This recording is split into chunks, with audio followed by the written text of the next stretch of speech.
Inflate the vest by pulling on the red handle or by blowing into the red tube. La luz de emergencia del chaleco se encenderá automáticamente al contacto con el agua. The vest emergency light will illuminate upon contact with the water.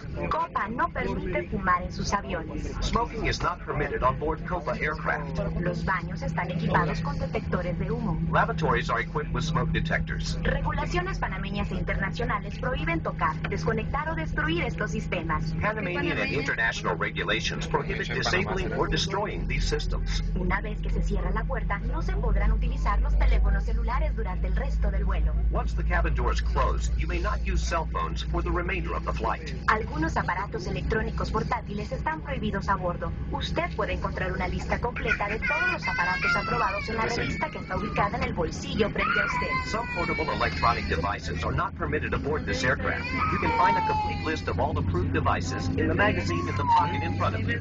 Ya estamos a punto de despegar. We are ready for takeoff. Todo el equipaje de mano debe estar colocado en los compartimentos superiores o debajo del asiento delantero. All carry-on luggage should be placed in the compartments above your seats or under the seat in front of you. Le solicitamos que coloque la bandeja y el respaldo de su asiento en posición vertical. Please ensure your tray table and seat back are in their upright positions. Recomendamos que revise la tarjeta de seguridad que se encuentra en el bolsillo frente a usted. We recommend that you review the safety information card located in the pocket in front of you. Estamos comprometidos